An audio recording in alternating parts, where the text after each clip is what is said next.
Greetings, all you maniacs, their minds, Manic Rhymes, and I'm sorry I didn't have a video yesterday. Follow me on Twitter, and you'll see why. I didn't feel very good yesterday.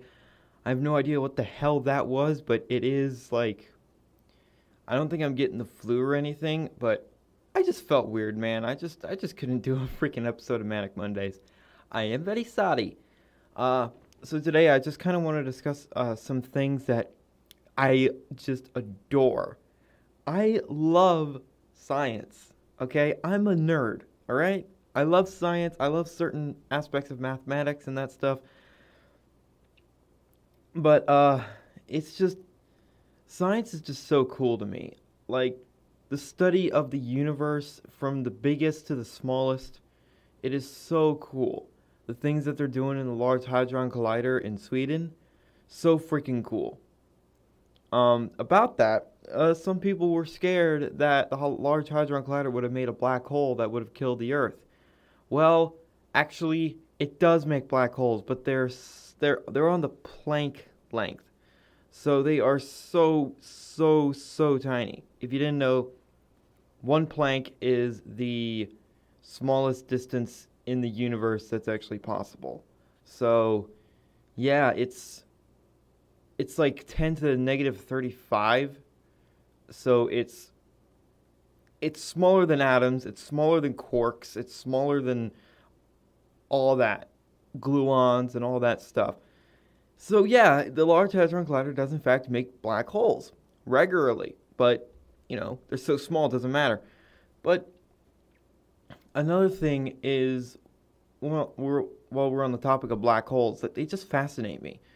And it's so cool that right now, scientists are decompiling and going through the data of looking at the supermassive black hole at the center of our galaxy, Sagittarius A star. We're basically going to be taking a picture of it. So they assembled a bunch of telescopes around the planet to make a virtual telescope as large as the Earth, and took pictures in infrared, and they're going to compile all the data and all that stuff, and so we'll get a picture of the event horizon of the black hole.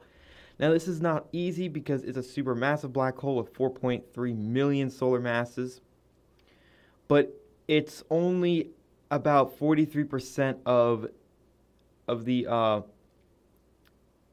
orbit of Mercury. So it's a big thing, but it's not that big. It's kind of like trying to look at a pinhead or a candle from New York to London. It's with like binoculars. It's absurdly difficult, but it's gonna happen. We just gotta wait for the data to be, put in and all that stuff, so we can actually see the event horizon of the black hole.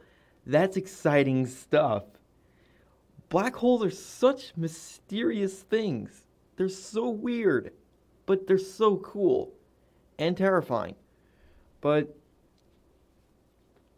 another thing I really love is, how is the universe actually going to go out? How is it going to die? Because eventually it will die. There's three scenarios: the big crunch, the big rip, and the big freeze.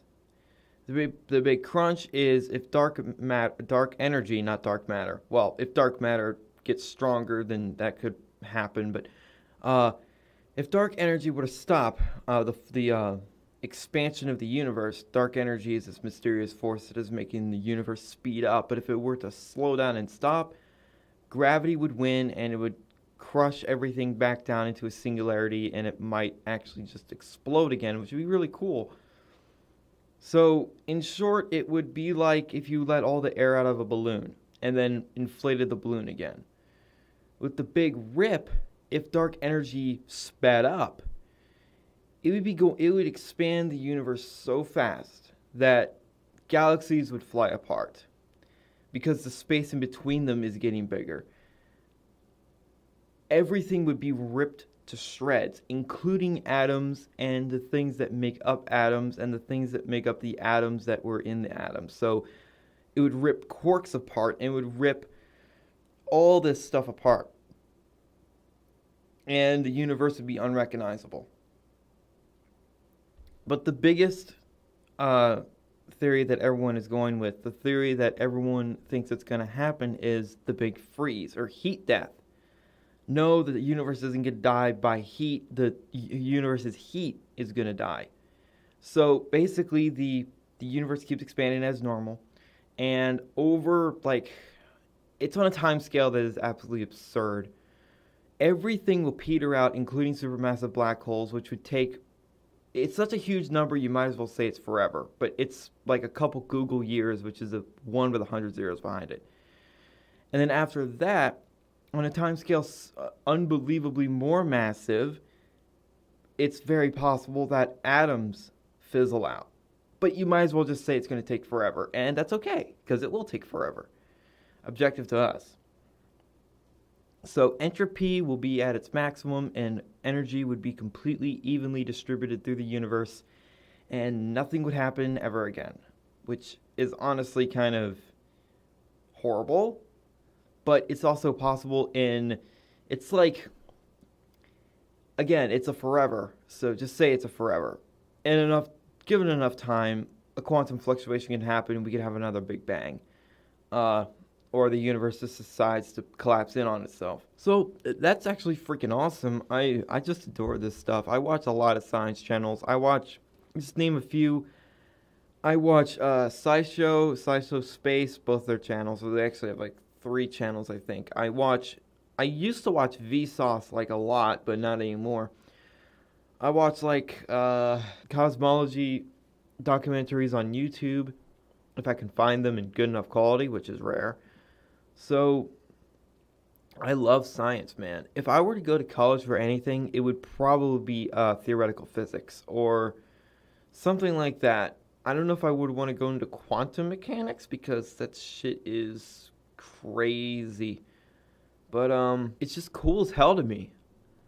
I've always been a big fan of science. Yeah, I've always just enjoyed it. I've always just like sitting there watching TV, watching the Science Channel, learning about like neutron stars and stuff. I'm just like, God damn, this is so fascinating. But I want to know what gets you guys as jazzed up. Like, what is the thing that you really enjoy? No shame here. Just I really want to know. Is it physics like I'm into? I just want to know. I think it'd be a cool little discussion to have in the comments. So yeah, in any case, completely off topic. Subnautica, I have already pre-recorded an episode of it, so that's probably going to go up tomorrow, maybe, I don't know. But I'm going to push to go to the end of the game. And once I have everything established and we can actually launch, then I'll go and explore if you guys want to see that. Or if you guys just want to, like, oh, God damn it, Manic, just freaking get to the rocket ship already where you're tired of seeing Subnautica. Okay, dude, chill. But yeah, I really want to know what you guys enjoy. Like, what gets you jazzed up? Is it video game programming? Is it just, I don't know, computers? I want to know. I'm very curious. I want to get to know you guys a bit better. So, I will do more walking videos just when the weather gets better and when I get in better shape. And if one guy was like, why were you breathing so hard? I'm not in great shape, man. Chill, okay? But I will be again. So, yeah, just put in the comments what you guys really like. And thank you guys so much for watching. If you liked it, leave a like and a comment. And remember, in Trilby, we trust.